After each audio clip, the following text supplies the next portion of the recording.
And so, after several delays to the Game of Thrones Mad King play, last night finally delivered the first showing, and I'm hearing some very interesting things. Of course, I could not attend, but several people in my community were able to, and they were kind enough to tell me what went down in terms of lore and story beats. Before we get into it, a few things you should know. First off, is this canon to the books, the television show? Yes and no. According to George R. R. Martin's friend and co-writer, Elio Garcia, some parts are canon, but a lot of it isn't. But always remember, the books come first in terms of canonicity. The other thing you should know is that, even though several people have come to me with what happened, they mostly align on about 95% of the story. Certain people left out certain things they felt weren't too important, while some added smaller details they felt were. For example, when someone was telling me about Tower of Joy, they left out the detail of Arthur Dayne's sword having a cool effect on it, but someone else did mention it. So I tried my best to compile as much as I could, all the bits and pieces of information, but it is possible I might miss a few things, so keep that in mind. That said, what surprised me about the play are the main characters and who they focus on. You think it'd be Rhaegar, Ned, and maybe even Robert, but no, it's actually Lyanna Stark, Elia Martell, and Ashara Dayne. They seem to be the main focus of the story and are explored in great detail. That said, let's start with Lyanna. The play opens with her in front of a weirwood tree, praying that she might forge her own path in life and choose her fate, and that's a big part of her story, which we'll get to in a minute. But the play confirms that she was the Knight of the Laughing Tree, and that she gets with Rhaegar willingly. All of this we all suspected, and kind of accepted as truth. What is new is that she might be a Greenseer, and is motivated by prophecy of ice and fire. This is where she and Rhaegar are mostly in tune with each other. The prophecy is one of the main things driving their relationship, but they do love and care for each other. Based off what I've been told, Lyanna is actually a pretty awesome character, being super close with her brothers, specifically Benjen, and she doesn't hate Robert, not really. In fact, even though that line about Robert not being faithful is still in there from the books, she does comfort him and cheers him on during the tourney. What's really interesting is that after she and Rhaegar run off together and her father and brother die, she gets a bit manic and latches on to the Song of Ice and Fire prophecy as like divine justification, that her family's brutal deaths must serve some higher purpose. She also believes that in order to bring out the prince that was promised, they must sleep together under the bleeding star while that's out, and that night is when Jon is conceived.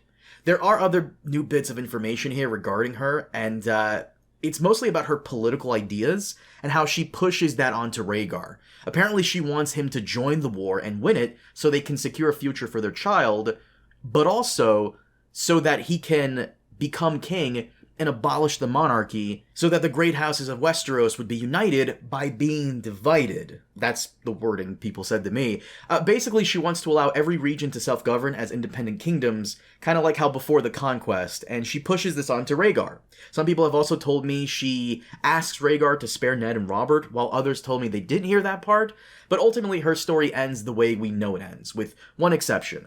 Unlike in the television show, she doesn't name Jon as Aegon, but asks Ned to keep the truth from him so that he may forge his own path in life and not be burdened by prophecy or bloodline. She feels very guilty in the end that all of this death and destruction came about because of her choices, and asks to see Winterfell one last time before she passes in the Tower of Joy. Both Ned and Howland Reed witness all of this. Next up is Elia Martell, who is not some damsel in distress, but a politically savvy and focused person. Her marriage to Rhaegar is strictly political and cordial, never a loving one, and she's quite open about it. Her real lover is Ashara Dayne, but we'll get to that in a minute. Elia is mostly focused on elevating House Martell and pushing Rhaegar to start a coup against his father. It's not exactly her idea, not really, but she and Rhaegar are co-conspirators in this. At the tourney at Harrenhal, her original strategy is for Rhaegar to win and crown her, the Queen of Love and Beauty, to project a united royal front for the upcoming coup. When Rhaegar chooses love over duty by crowning Lyanna, she storms out in anger. Not because Rhaegar is embarrassing her, his wife, but because he's fucking up their plans to present a united front against Aerys, the Mad King. At various points throughout the story, she is not a fan of the dreaming and prophecy stuff Rhaegar keeps talking about, and tries to get him to focus on removing his father from the throne. Her story gets a bit more interesting because when Rhaegar and Lyanna run off, the Mad King has her imprisoned in chains, and at some point, Varys tries to interrogate her for information, but she outsmarts him. But basically, she accepts the relationship between Lyanna and Rhaegar, and even proposes an Aegon the Conqueror-style arrangement, where Rhaegar takes 2 wives, one for politics, Elia, and one for love, Lyanna. She is completely and utterly okay with that arrangement and makes it clear to Lyanna when they become pen pals, during which Elia also actively tries to get Lyanna to push Rhaegar into taking decisive actions against Aerys. But ultimately, her story ends the same way it does, the way we know it does. Next up, we have Ashara Dayne, who is not just a cameo, but a pretty strong figure in the story of Elia. She is very much sexually liberated, even touting that she loves both men and women and enjoys threesomes. Throughout the play, she flirts with a lot of our characters, of course Brandon and Ned, but also Barristan, who regrets rejecting her at a previous tourney. Barristan wants to win the Harrenhal one so he can crown her the Queen of Love and Beauty, and is willing to break his vows to be with her. But Ashara's true love is actually Elia, and they are very much into each other. But after Rhaegar and Lyanna run off, and Aerys puts Elia in chains in the Red Keep, Ashara chooses to remain by Elia's side to help care for her children, Rhaenys and Aegon. While she's in the Red Keep, she has a miscarriage, the father being Brandon, and when she does, the Mad King's wife, Rhaella, insults her for being sad at the death of a Stark bastard. So, of course, Ashara, angry as all hell, lunges at her, and has to be physically held back by Elia. But right after this, the Kingsguard arrive to drag Rhaella to the Mad King's bedchamber so he can assault her. Ashara actually puts her anger aside and joins Elia and Jaime Lannister in attempting to defend the Queen. I'll go into more detail on Jaime and Rhaella later, but for Ashara, the most important piece of the story here, I think, is that she is the one who points Ned to the Tower of Joy. Apparently Arthur Dayne had been writing to her about the situation, and when she and Ned eventually meet again, she points him in that direction. Her story plays out exactly as we know it does with her suicide, though it's not shown.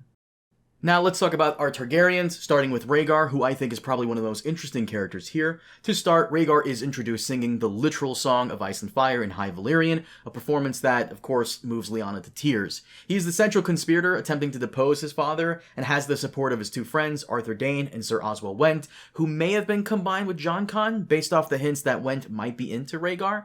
But the tourney at Harrenhal also serves another purpose for him, not only to advance the idea of a united front with Elia, by crowning her Queen of Love and Beauty, but also to gather the great houses together.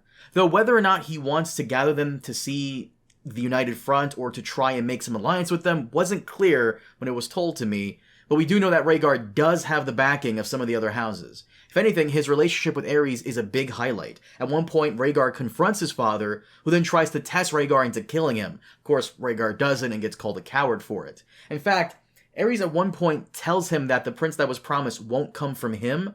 It has to be a 3rd child. But I got conflicting accounts on this. One person said that Aerys doesn't care about prophecy, but then he goes ahead and summons Rhaella to his bed during the night of the Red Comet to conceive the prince that was promised, which turned out to be Dany, but we'll get to that later. The biggest reveal, I think, here is that Rhaegar and Lyanna can communicate with each other through dreams. And that is how they sneak out of Winterfell. They form that plan, with Benjen's help, of course. But over time, as they stay at the Tower of Joy and the rebellion is in full swing, he gets exhausted from all the dragon dreams he keeps having and the prophecy stuff, but Lyanna urges him to go out there and fight and make their dream a reality, and he does. And when you get to the Trident, he fights Robert, just like in the story. But here we see that he offers Robert several times a chance to yield, to which Robert does not, and while he's fighting, for whatever reason, right in the middle of that fight, he gets a vision of a giant dragon engulfing him, and while distracted, he is struck down by Robert. But the rest of the Targaryens are pretty much as they were in the main story, with a few added things. One example is Aerys trying to be an asshole for some reason by giving Robert Baratheon a gift, which happens to be a box full of water with pieces of the ship his parents died in. For those of you who don't know, Robert's parents died at sea when their ship came upon a storm, with everyone on board losing their life. Except Patchface, but he's not in this, neither is Stannis, by the way. But Aerys clearly knows about the coup against him from Rhaegar, and he really hates Elia for it, calling her a Dornish mongrel bitch. But there is no Pycelle in there to convince him to open the gates to Tywin. He just has it done because he thinks Tywin is a friend, and of course, his story plays out exactly as we know it. If anything, Rhaella is very interesting. She reminds me of Cersei, but more cold and defiant. She refuses to participate in any of the cruelty that Aerys puts out on Lyanna's brother and father, and even after she taunts Ashara, and in turn Ashara tries to save her from the Kingsguard who come to get her, She openly displays her body covered in deep, bloody scratches from Aerys' long nails, and then she mocks the Kingsguard when they try to turn away. She then tells Ashara to grieve her stillborn child, and all of those that she herself lost during the years. But one very interesting thing here is that before she goes into the Mad King's room, she cries out a curse to the gods, that if she is to conceive a child on this night, let it be not a son, but a vengeful daughter who will bring back dragons and burn the realm to ash. And of course they cover the rebellion, and therefore we should probably talk about the man they named it after, Robert Baratheon. Apparently most of his story is at Harrenhal, with an appearance during the Trident and then again at the end in the throne room, but basically he is as you remember him, a heavy drinker obsessed with fighting and fucking. However, the play reframes this as a coping mechanism for severe PTSD, specifically his recurring nightmares about watching his parents die. But during Harrenhal, we saw his bromance with Ned. We get to watch him fight and win against Oberyn Martell and the Mountain, who, by the way, is a giant puppet on stage. It's supposed to be really cool.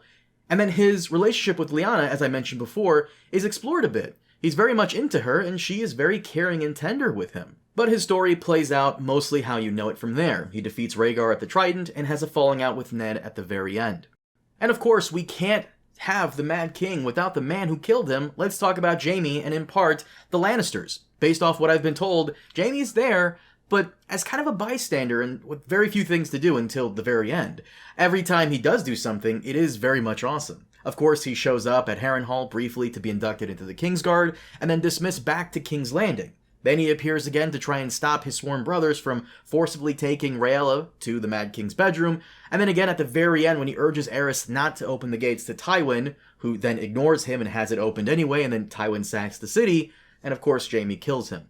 There are two additions here that I thought were really interesting, one specifically that I really liked, and that is Tywin showing up, seeing the Mad King's body, and then ripping Jaime's white cloak off of him and using it to cover the body. That I really liked. And the other was Jaime being rejected and shunned by the people of the city for being a kingslayer and a traitor. They pelt him with cabbages and he has a breakdown until Cersei arrives to urge him to stay a member of the Kingsguard and to be with her so that their children can sit the Iron Throne, much to his horror. But Tywin is the first to kneel down to Robert and is the first to declare him king. He also offers Cersei as a bride, just like in the story, and she enters the stage. But Robert doesn't really care about that. He's more focused on Lyanna and orders Ned to go and bring her back. And last, let's discuss the Starks, specifically Ned and Benjen. The long-standing rumor that Ned fathered Ashara Dayne's child is proven to be false. Brandon Stark was actually the father of Ashara's stillborn daughter. While Ned and Ashara do dance at Harrenhal, there is no secret romantic relationship between them, despite her flirting with him.